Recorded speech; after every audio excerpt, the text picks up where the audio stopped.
In this lecture, I am going to give a physical demonstration of the various coordinates associated to the rectangular coordinate system, say x, y, z, which are the coordinates of Cartesian coordinate system, or theta, phi, which are the coordinates that define the spherical polar coordinate system, and rho, phi, z, which are the coordinates that describe cylindrical polar coordinate system.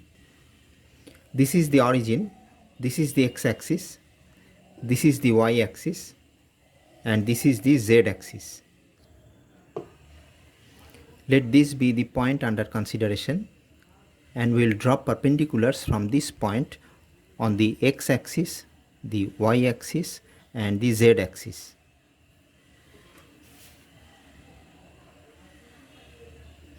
So this is the perpendicular dropped from this point on the x-axis. This is 90 degrees, and the distance of the foot of the perpendicular from the origin is the x coordinate.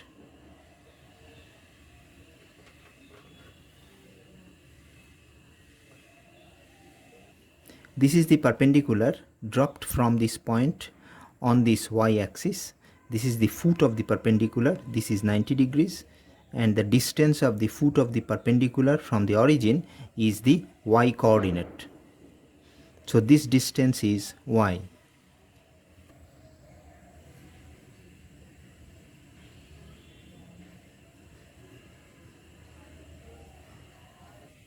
This is the projection drawn from this point on the z-axis, and this is the foot of the perpendicular.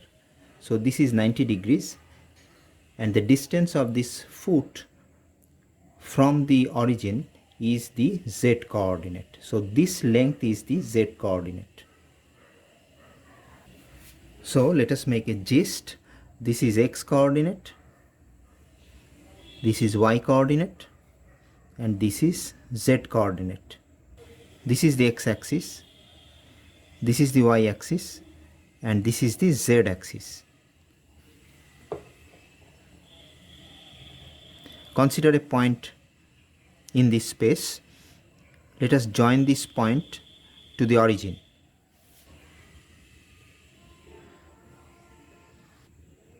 This is the radius vector of the point with respect to the origin, and this length is defined as the radial coordinate r of the spherical polar coordinate system. This is the z-axis, also called the polar axis, and the angle that this radius vector makes with the polar axis is called the polar angle. It is denoted by theta in the spherical polar coordinate system. So this angle is theta. Let us consider the projection of this radius vector in the xy plane.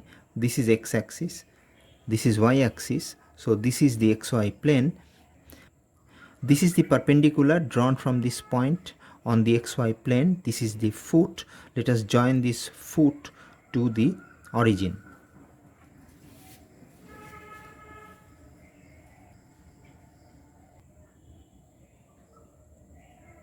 So this is the projection of the radius vector in the xy plane. Now this is the x-axis, and this projection makes an angle phi with the x-axis, which is measured in the anticlockwise sense. Now this angle is called azimuthal angle or azimuth.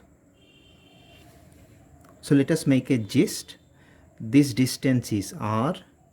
This angle between the radius vector and the polar axis is called the polar angle theta, and this angle, which is the angle between the x-axis and the projection of the radius vector on the xy plane and measured in the anticlockwise sense, is called phi, the azimuth.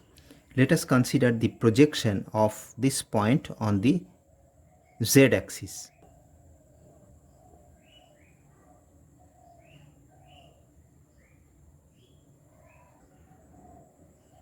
This is the projection of this point on the z-axis, and this distance is referred to as rho in the cylindrical polar coordinate system. So this is rho, and therefore this one is also rho because they are of the same length.